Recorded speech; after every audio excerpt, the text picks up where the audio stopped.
Qui que tu sois et quel que soit ton rapport au cinéma, regarde cette vidéo. Elle est super importante et elle pourra sûrement t'intéresser. Au moins un petit peu. Bonjour et bienvenue dans cette petite vidéo bilan des films que j'ai vus cet été. Alors, déjà, plusieurs choses. 1. Où est le studio culte numéro 10 C'est une grosse vidéo. Enfin, pas forcément une grosse vidéo en termes de temps, mais en termes de boulot, une grosse vidéo, surtout en termes de montage.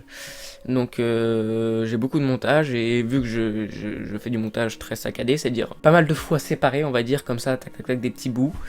Ça prend du temps, oui, beaucoup de temps, et donc il arrivera dedans encore quelques temps, mais ça ne devrait plus trop tarder, et j'en suis déjà à peu près à la moitié, donc, enfin je veux dire du montage, hein, donc il devrait arriver normalement dans les prochaines semaines, voilà. Ne vous inquiétez pas, il arrivera un jour, et ce sera cool. Et 2, qu'est-ce que c'est que cette vidéo? Alors, c'est tout simplement, comme vous l'avez vu dans le titre et dans l'intro, une petite vidéo bilan des films que j'ai vus cet été, sauf que j'ai plusieurs buts dans cette vidéo. Bien sûr, le premier, vous conseiller des films qui pourront vous intéresser, que vous pourrez regarder, que vous pourrez potentiellement aimer. Mais c'est également de vous inciter à aller au cinéma. Car en ce moment, le cinéma, c'est la merde en France par exemple. Enfin, et dans le monde en général, c'est un peu la merde partout. Surtout pour les petits cinémas. Car il y a une pandémie, hein, je ne vous apprends rien. Et donc ils galèrent. Et donc c'est cool d'aller au cinéma pour les soutenir. Aller voir des films au cinéma en ce moment, c'est très important. Enfin, en ce moment ou tout le temps. C'est cool, c'est super, c'est joyeux. Et il y a des films vraiment bien. Voilà, il y a toujours des choses intéressantes à aller voir. Après, vous aimez pas. C'est votre problème, écoutez, et je respecte ça énormément. Allez au cinéma, voyez des films, c'est le message de la vidéo. C'est parti. Si vous aimez les romances, les drames, les aventures à la Bonnie and Clyde et surtout Daniel Kaluuya, vous devrez aimer Queen and Slim.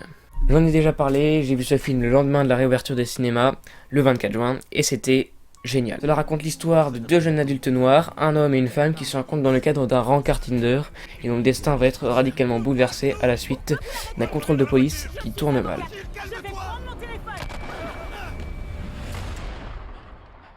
J'ai adoré ce film, voilà, vous le savez déjà, j'ai sorti une critique.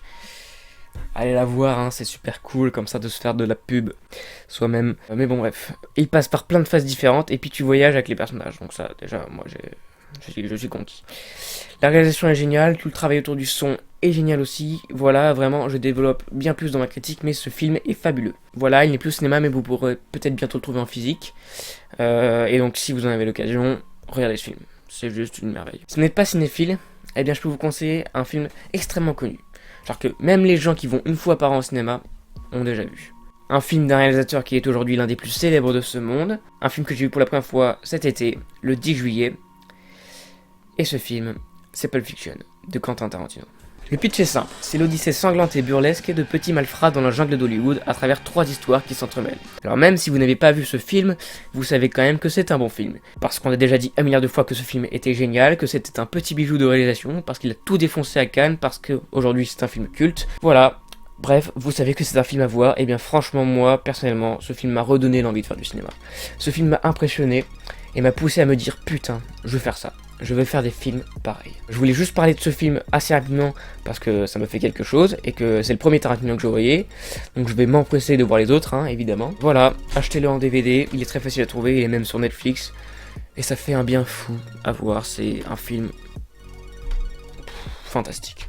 Si vous aimez les romances, les comédies aussi, Guillaume Canet, et surtout si vous pensez que le cinéma français c'est de la merde, alors regardez La Belle Époque de Nicolas Bedos. J'ai vu ce film peu après Pulp Fiction, le 13 juillet, et en plus, je l'ai vu au cinéma. Alors comme vous le savez, à cause de la crise sanitaire, beaucoup de cinémas font également des rediffusions de films. Donc voilà, je l'ai vu en rediffusion, c'était très cool. Synopsis. Victor, un sexagénaire désabusé, voit sa vie bouleversée le jour où Antoine, un brillant entrepreneur, lui propose une attraction d'un genre nouveau. Mélangeant artifice théâtraux et reconstitution historique, cette entreprise propose à ses clients de replonger dans l'époque de leur choix. Victor choisit alors de revivre la semaine la plus marquante de sa vie, celle où 40 ans plus tôt, il rencontra le grand amour. Une personne que j'aimais beaucoup. La Belle Époque est un film de 2019 que je n'avais pas vu et j'étais donc très content de pouvoir le voir au cinéma. C'était une très belle expérience, très poétique et un peu futuriste, mais pas trop non plus, donc voilà, très cool. C'est un film qui peut parler à beaucoup de gens, c'est un film avec des personnages super attachants et très bien interprétés. Moi, ce film m'a ému, voilà, scénario incroyable, vraiment. Et puis la réal est aussi putain de qualitative, avec des cadres qui parlent beaucoup, une façon de filmer bien remarquable et des couleurs qui sont aussi très bavardes. J'ai envie de dire presque plus que les dialogues. Voilà, si vous pensez que le cinéma français c'est que des comédies de merde, et bah déjà c'est faux, et ensuite ce film en est la preuve. Et il y a d'autres films français de cette sélection qui sont également des preuves. Si vous aimez les drames en noir et blanc, et si vous ne connaissez pas ni David Lynch ni Anthony Hopkins, alors regardez Elephant Man de David Lynch, du coup. Et oui, j'ai vu ce film durant cet été 2020, et je l'ai vu, même comme la belle époque, au cinéma dans le cadre d'une rediffusion. Il nous raconte l'histoire de John Merrick, un homme atteint de graves difformités physiques qui l'ont amené à devenir une bête de foire. Heureusement, un médecin nommé Frederick Treves va faire la connaissance de John Merrick et va se rendre compte que cet homme est en réalité doué d'intelligence. Il va alors se mettre en tête de tout faire pour aider John Merrick. J'ai vraiment beaucoup aimé ce film, voilà. Même s'il y a pas mal de longueur, c'est un film indispensable si vous vous intéressez à tant soit peu au cinéma.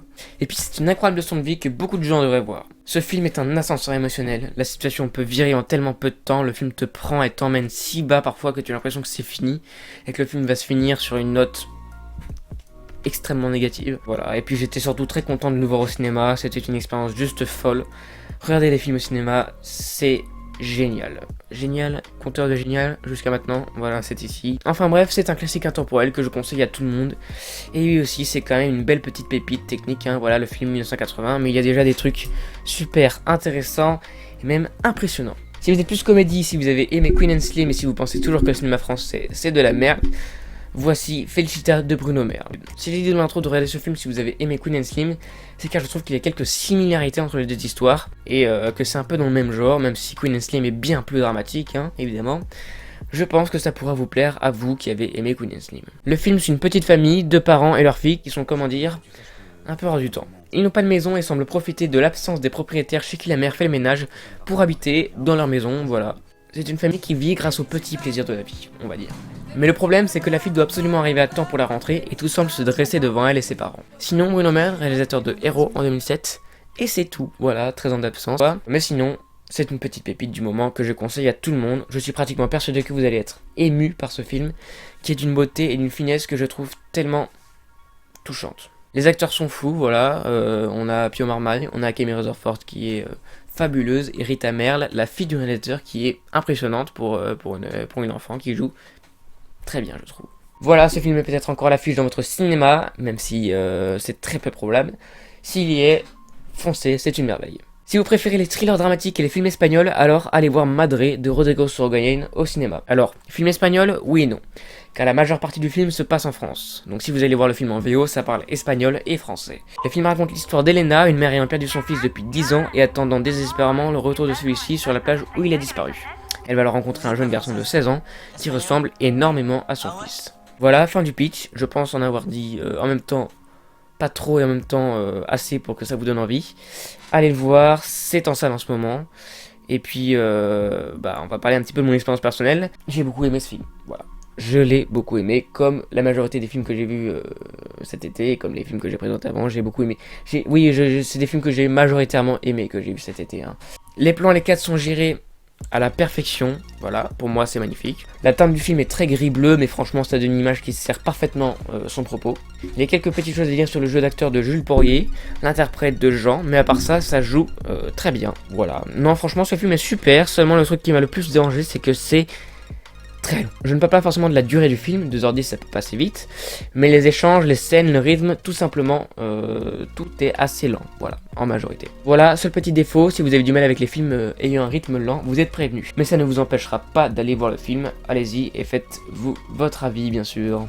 Bon, maintenant je vais parler de films d'horreur. Donc si de base vous n'êtes pas trop film d'horreur, pour la raison que ça vous met trop mal à l'aise, pas pour la raison que vous n'aimez pas la manière dont c'est fait, hein, vous pouvez aller à ce timecode, mais en vrai, restez quand même, on va parler de films assez spécifiques qui pourront quand même vous faire aimer le genre, ou le redécouvrir, et donc vous le faire re-kiffer, voilà. Si vous trouvez qu'aujourd'hui, tous les films d'horreur se ressemblent et utilisent les mêmes codes, ce qui fait que vous vous emmerdez, eh bien vous devez déjà connaître Us, de Jordan Peele. Mais si vous ne connaissez pas, bah vous savez ce qu'il vous reste à faire. C'est un film sorti en 2019, réalisé par Jordan Peele, réalisateur de Get Out. Petite parenthèse sur Get Out que j'ai vu pour la première fois cette année, mais avant l'été, et que je n'ai pas vraiment aimé, voilà, plutôt moyen. Enfin, j'ai trouvé le film très cool dans ses mécaniques en fait, et dans ses plans, dans ses idées, tout ça. Le film est super génial, tout ça. Mais j'ai pas été super réceptif au délire. J'ai pas tout compris. J'avoue que faudrait que je le revoie, je pense, dans d'autres circonstances. Get Out, ça m'a pas trop parlé. Mais vous voyez, Get Out, c'est quand même cool, il est sur Netflix et tout, c'est cool. Voilà, donc ceci pour dire que Jordan Peele a un background. Adelaide Wilson a décidé de passer ses vacances avec son mari et leurs 2 enfants. Une série d'étranges coïncidences déclenche la paranoïa d'Adelaide car cela lui rappelle des souvenirs douloureux mais surtout effrayants et inexpliqués. Les Wilson vont alors se retrouver face à face avec le plus terrifiant des adversaires, leur propre double. Je ne vais pas passer par 4 chemins, c'est partie des meilleurs films d'horreur que j'ai vus. C'est une véritable claque, le scénario est incroyable, chaque élément est maîtrisé à la perfection et visuellement ça t'en met plein la gueule tellement ça déborde d'idées de visuel. J'ai kiffé ce film comme jamais et c'est le genre de film que j'avais envie de revoir le lendemain et que je n'hésiterai pas à revoir tellement c'est fabuleux. Puis en plus le cinéma de Jordan Peele, il faut un peu de temps pour comprendre. Vous voyez, c'est génial. Ensuite, toujours dans les films d'horreur, on va parler d'un remake d'une saga de slasher très connue, Vendredi 13. Alors je ne suis pas du tout familier avec la saga de Vendredi 13 et c'est pour cela qu'en voyant marqué Vendredi 13 sur Netflix, j'ai fait pourquoi pas.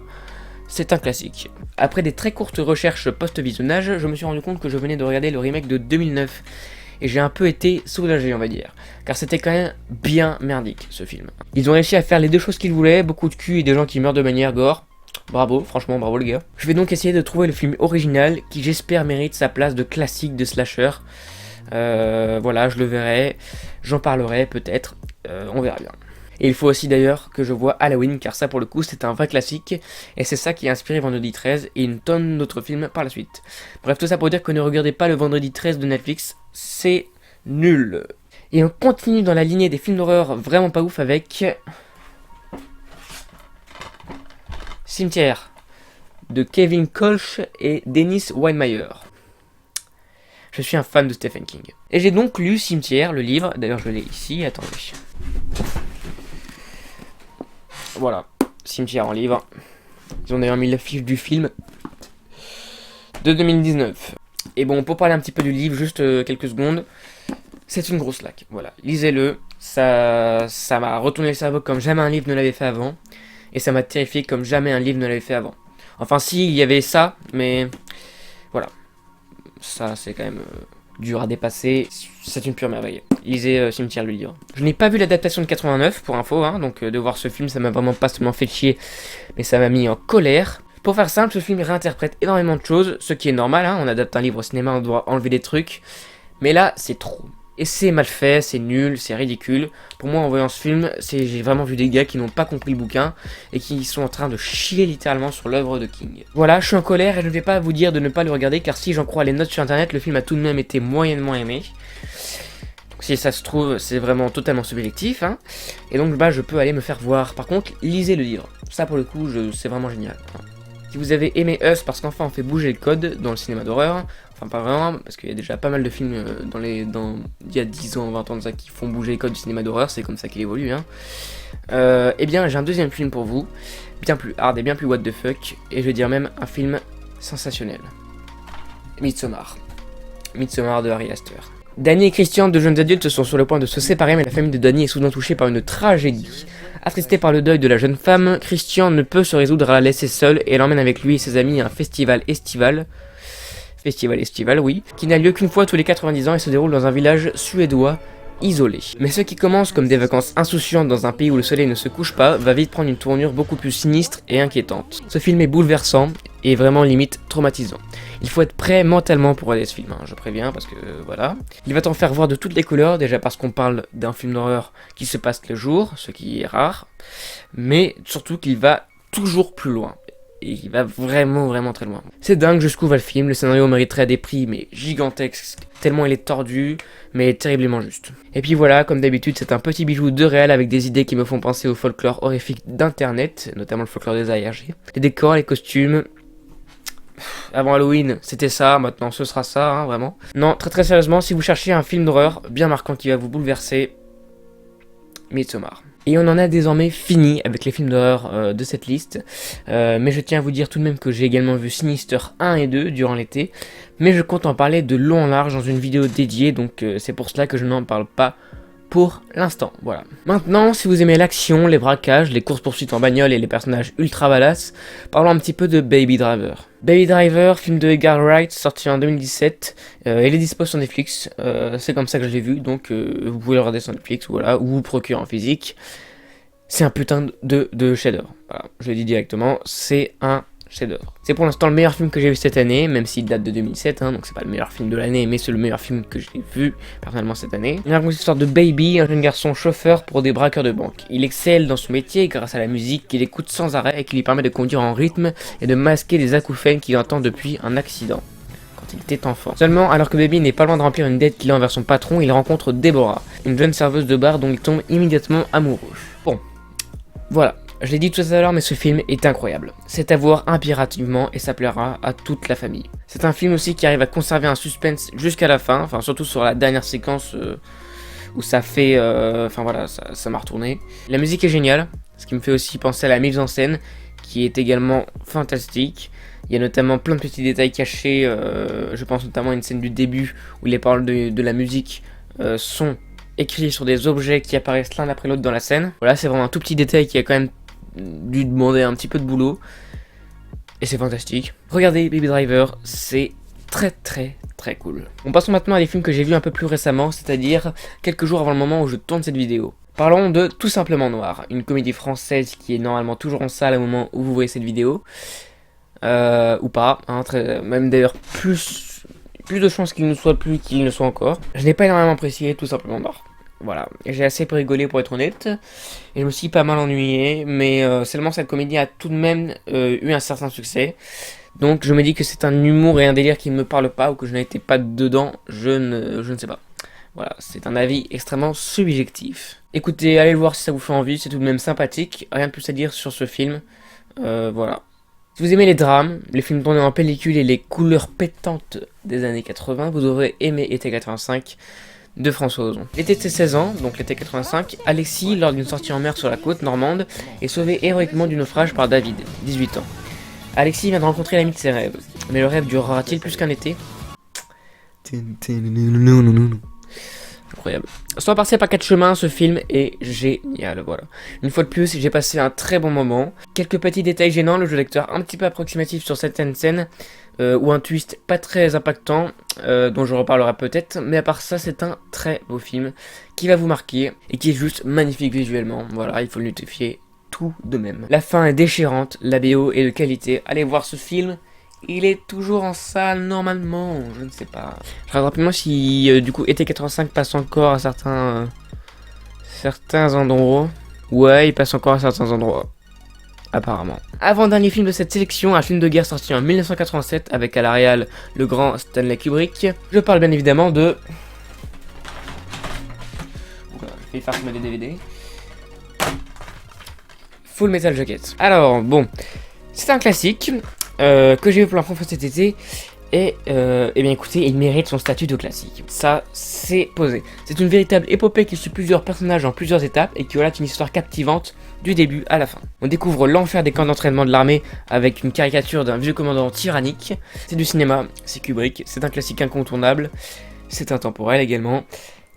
Je conseille à tous les cinéphiles qui ne l'ont pas vu. Voilà. Il peut paraître un peu long et voilà, mais franchement, ça... Quand vous sortirez le film, vous retiendrez quand même un très bon souvenir. Et c'est une histoire qui est juste géniale. Donc restez éveillés, restez captivés. Et normalement ce film arrivera à vous prendre. Nous passons enfin au dernier film de cette sélection. Cette vidéo va être longue, bordel. Et nous allons parler d'un drame / thriller français sorti en 2017. Phrase très compliquée à prononcer. Avec à la réal Xavier Legrand. Il s'agit de... Jusqu'à la garde. Jusqu'à la garde raconte l'histoire de Myriam, mère de famille voulant divorcer de son mari, qu'elle accuse de violence sur elle et leurs 2 enfants. Elle demande donc la garde exclusive auprès du juge, mais celle-ci décide après délibération de mettre en place une garde alternée, considérant le père bafoué. Et pour ne pas changer, ce film est une merveille. Voilà. C'est un thriller de qualité français, et en plus avec des acteurs qui sont ultra impressionnants, même le fils est bluffant. Il y a un travail sur le son très poussé, le film arrive à faire monter la tension très lentement, très progressivement pour exploser dans la scène finale. C'est un très bon film français que je conseille fortement, voilà. Et vous pouvez vous le procurer en physique, il est facilement trouvable, voilà. Bon, On a fini les amis. Écoutez, je crois que j'ai tout dit. Alors regardez des films et continuez d'aller au cinéma, il y aura toujours quelque chose pour vous intéresser. C'était le message. Bien évidemment l'été n'est pas fini, je vais encore voir des films, notamment Tenet. Très bientôt je vais sortir une critique express sur ce film. Et j'aimerais aussi bien voir Akira il y a une ressortie d'Akira en 4K cette année dans certains cinémas. Je ne sais pas si je pourrais voir Akira car je ne l'ai jamais vu. Mais si j'ai l'occasion de le voir, je sortirai aussi peut-être un truc dessus, voilà. Suivez-moi sur Twitter, suivez-moi sur Instagram, suivez-moi sur Sens Critique, également, hein, depuis très peu de temps. Et suivez-moi également sur mon Bandcamp, vous pouvez retrouver pour l'instant mes 2 chansons, Feelings et How Much Do I Owe You. Voilà, vous pouvez les écouter, c'est super cool, elles sont totalement gratuites. Vous pouvez également retrouver tout le reste de mes musiques et tout le reste de la musique sur ma chaîne secondaire. J'ai tout dit, à très bientôt.